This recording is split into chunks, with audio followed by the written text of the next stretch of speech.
በሃድዛዎች ዘንድ የዓለም ኢኮኖሚ ጨመረ ቀነሰ ለነርሱ ምንም ቦታ የለውም።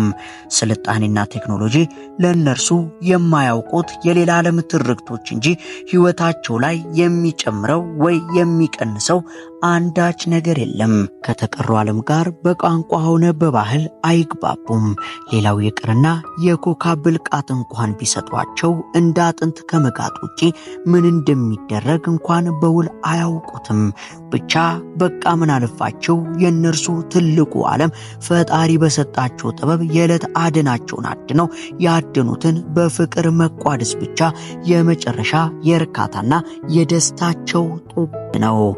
ሰላም ውድ የሉሲ ቲፕስ 2 ቤተሰቦች፣ በዚህ አሁን ባለንበት ስልጣኔና ቴክኖሎጂ በነገሰበት በ21ኛው ክፍለ ዘመን ዓለም ምን ላይ እንዳለች እንኳን በውል ሳያውቁ ከተቀረው ዓለም ተነጥለው ዓለም ስትፈጠር ጀምሮ እንዳስቀመጠቻቸው ያሉና ኑሯቸውን በራሳቸው ዓለም ያደረጉ ጎሳዎች በየዓለም ዳርቻውና በየጫካው ህይወትን ሲገፉት ማየት የተለመደ ሲሆን ታዲያ እኛም ለዛሬ ከአህጉራችን አፍሪካ ሳንወጣ ወደ ውቢቷ ታንዛኒያ ሰሜናዊ ክፍል ጎራ ብለን እነዚህን በዘመናዊው ዓለም ውስጥ ያሉ ጥንታውያንን እናስተዋውቃቸው።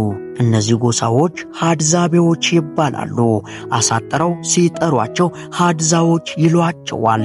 በሰሜናዊ ታንዛኒያ ኢያሲ ሐይቅ አቅራቢያ መገኛቸውን ያደረጉ ሲሆን አሁንም ድረስ ከአያት ቅድመ አያታቸው በወረሷቸው የህይወት ዘዬ ልክ እንደ የድንጋይ ዘመን ህይወትን እየኖሩ ያሉ ጎሳዎች ናቸው። ታዲያ ነገረ ስራቸው ግርም ቢላቸው ነበር እንደ ናሽናል ጂኦግራፊና ሌሎች ትላልቅ የዶክመንተሪ አዘጋጆች ወደ እነዚህ ጎሳዎች ጎራ ያሉ የተለያዩ አስገራሚ ዘገባዎችን ለዓለም ሹክ ያሉ ሲሆን ታዲያ እኔም ከስር መሰረታቸው ሲጀምርላችሁ ሃድዛዎች ከብዙ ሺዎች ዓመታት በፊት የነበሩና ሲወርድ ሲዋረዱ አሁን ድረስ የደረሱ ቀደምት ጎሳዎች ሲሆኑ አሁን ላይ ቁጥራቸው በተለያየ ምክንያት እየተመናመነ መጥቶ ከ2000 እንደማይበልጡ ቁጥሮች ይናገራሉ።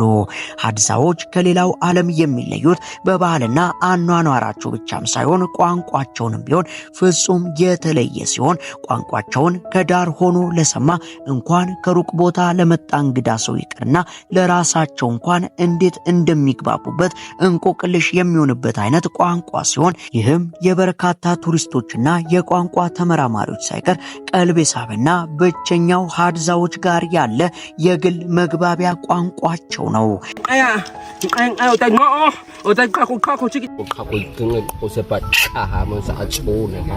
ታዲያ በሃድዛዎች ዘንድ ህይወት ማለት አደንና አደን ብቻ ሲሆን ጠዋት ከፀሐይ እኩል በመውጣት ፈጣሪ በሰጣቸው የአደን ጥበብ የዕለት ጉርሳቸውን ይፈልጋሉ። ፈጣሪም ከስልጣኔው ዓለም ቢያረቃቸውም እርሱ ግን ማኖርን ያቀበታልና ግሩም የሆነ የአደን ችሎታና የአደን ጥበብን ችሯቸዋልና ከማይነጥፈው የታንዛኒያ ጫካዎች ያሻቸውን እንስሳት እያደኑ እንደ ጥንታውያን የሰው ልጆች አሁንም ድረስ ይኖራሉ። ታዲያ ከሃድዛዎች አንዴ ቀስታቸውን ሰድረው አደን ብለው ከወጡ ከሃድዛዎች ቀስት የሚያመልጥ ምንም ነገር የሌለ ሲሆን አልመው ቀስታቸውን ከወረወሩ ወፍ እንኳን አታመልጣቸውም። ቀስቶቻቸው የህይወቶቻቸው ህልውናቸው ሲሆኑ ሃድዛዎችን ያለ ቀስት ማሰብ ማለት መኪናን ያለ ጎማ እንደመያዝ ሲሆን ለዛም ይመስላል ከአደን የተረፈቻቸውን ሰዓታቸውን ቀስቶቻቸውን በመሳልና በማስዋብ እንዲሁም ሌሎች ቀስቶችን በመስራት የሚያሳልፉት። የቀስቶቻቸውን የዓለም ውሾቻቸውም ሌሎቹ የአደን አጋሮቻቸው ሲሆኑ የሃድዛዎች ቀኝ እጅ ናቸው። ታዲያ ሃድዛዎች ለአደን ከወጡ አምስቱም የስሜት ዋሶቻቸው ስራ ላይ ሲሆኑ ጆሮአቸው ከሩቅ የሚመጣን የማንኛውም እንስሳ ኮቴ ጠንቅቆ መስማት የሚችልና ተዘግዝቀው መሬትን በጆሮአቸው በማዳመጥ ከወዴት በኩል የየትኛው እንስሳ ኮቴ እንዳለ መረዳት ይችላሉ።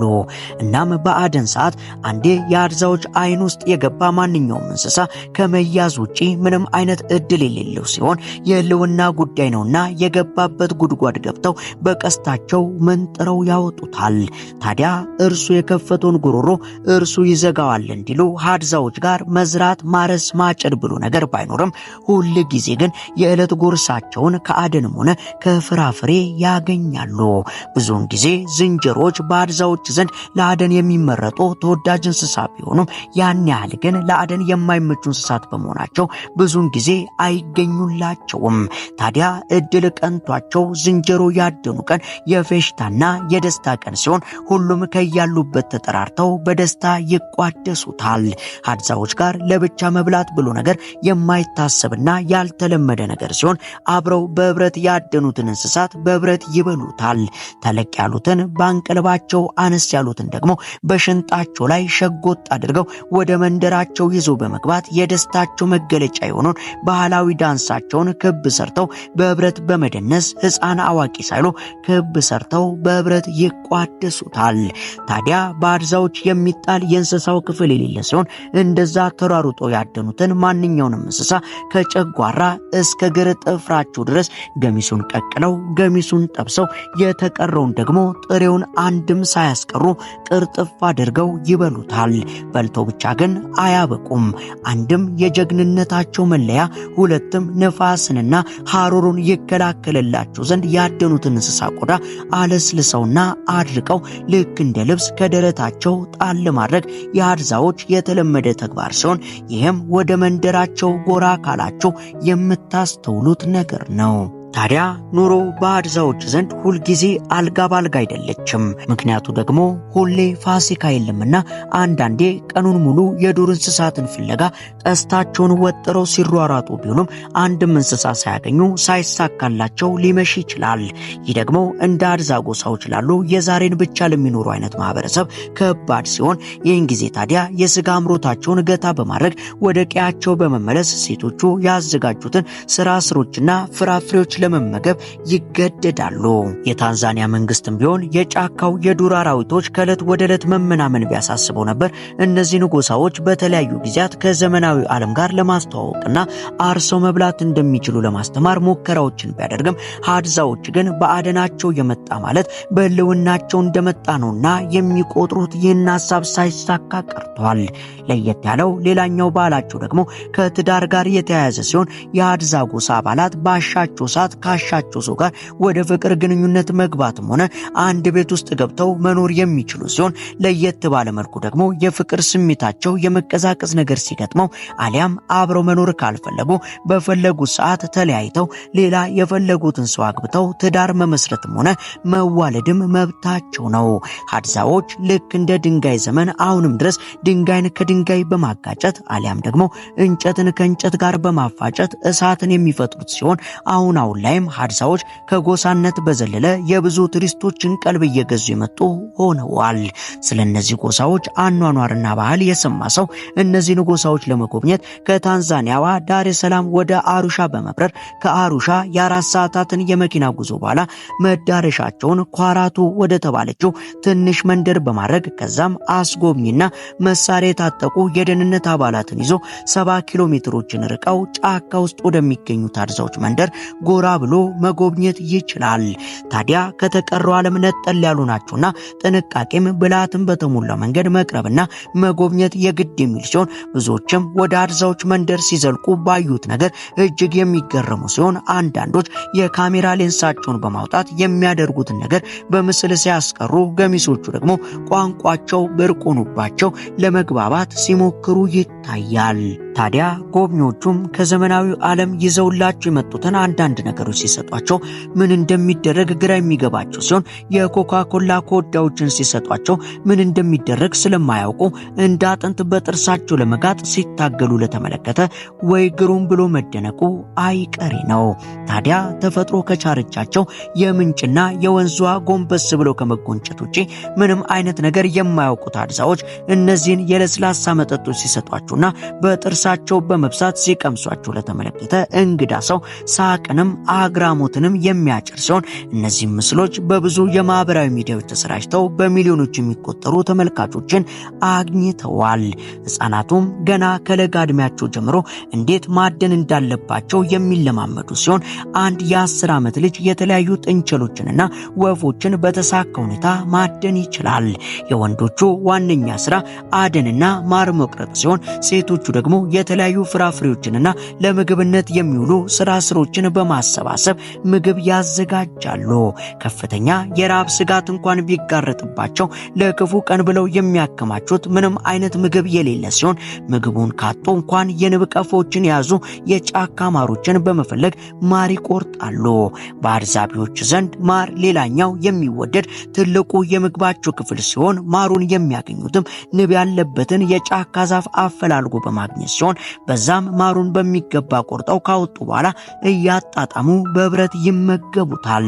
በዚህ ባለንበት የሰለጠነ ዓለም ያለምንም የቴክኖሎጂ ተጽዕኖ እየኖሩ ያሉት የአርዛቤ ጎሳዎች ጥንታዊ ባህልና ወጋቸውን አስጠብቀውና ከተቀረው ዓለም ተነጥለው አሁን ድረስ የዘለቁ ሲሆን ሌላኛው የአድዛዎች መለያ ደግሞ የሚኖሩበትን መኖሪያ ቤት ሲሆን ቀለል ባለመልኩ ከዛፍ ቅርንጫፎች ጥንቅቅ አድርገው የሚሰሯቸው ቤቶች ከአደን መልስ ጎናቸውን የሚያሳርፉባቸው የተለዩ ቤቶች ናቸው። በአድዛቤ ማህበረሰብ ዘንድ የኤሌክትሮኒክ መሳሪያዎችም ሆነ ዘመናዊ የሆኑ ማናቸውም ቴክኖሎጂ ነክ ነገሮች ፈጽሞ ባይታወቁም ኑሯቸውን ግን እጅግ በተቃናና በለመዱት መንገድ ከመኖር ያላገዳቸው ሲሆን አድዛቤዎች ለአደንና ራሳቸውን ከጠላትና ከአውሬ የሚከላከሉበት ዋነኛ መንገድ በቀስት ሲሆን የቀስቱን ጫፍ በሚገባ በማሾል ራሳቸው ባዘጋጁት መርዝ ውስጥ ከነከሩት በኋላ በሚያስገርም ብቃት ኢላማቸው ላይ ይወረውራሉ። መርዙን የሚያዘጋጁት የጎሳዎቹ አባላትም ስለ መርዛማ እጽዋት ጥሩ ዕውቀትና ልምድ ያላቸው ሲሆን ለአደን በቡድን ተከፋፍሎ ሲወጡም ውሃ ይዘው የሚጓዙ ሲሆን ይህም የቀስቱን ጫፍ ለማለስለስ ይጠቅማቸዋል። የአድዛቤ ጎሳ አባላት ከተፈጥሮ ጋር ካላቸው ጥብቅ ትስስር የተነሳ የተለያዩ እጽዋትን በመጠቀም ለፀጉራቸውና ለቆዳቸው እንደ ቅባትነትና ማለስለሻም የሚጠቀሙባቸው ሲሆን አድዛቤዎች ያላቸው የተቃራኒ ጾታ ምርጫም እንዲሁ አስገራሚ ነው። ሴቶቹ የሚመርጡት አይነት ወንድ ድምፁ ጎርናና የሆነውን ሲሆን ለዚህም ምክንያቱ ጎርናና ድምፅ ያላቸው ወንዶች የተሻለ የማደን ብቃት እንዳለው ተደርጎ ስለሚወሰድ ነው። ታዲያ ከአድዛዎች ዘንድ በርከት ያሉ ቁም ነገሮችን መውሰድ ቢቻልም በዋናነት ግን ሁለት ነገሮችን መማር ይቻላል። ምንም እንኳን ቴክኖሎጂና ስልጣኔ ለሰው ልጅ እድገትና ለውና የራሱን የሆነ ድርሻ ቢይዝም ህይወት ግን ያለሱም እንደምትቀጥል በቂ ማሳያ ሲሆን ሌላው ደግሞ የአብሮነትና አብሮ ሰርቶ ተካፍሎ የመብላትን ባህል ያስተምሩናል።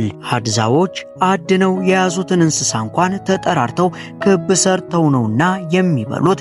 ይህ አይነት ብሂል ያላቸው ሲሆን በየቀኑ በህብረት አደን ወጥተው የያዙትን ይዘው በህብረት በልተው ሁሉም ጠግበው ያድራሉ። ታዲያ እኛም ለዛሬ ህይወት አንጻራዊ ከመሆኗ የተነሳ ደስታንና እርካታን የምትሰጠን ባወቅናት ልክ ሲሆን ለአንዱ የደስታና የስኬት መጨረሻ የሆነው ነገር ለአንዱ ደግሞ ምንም ዋጋ ላይኖረው ይችላል።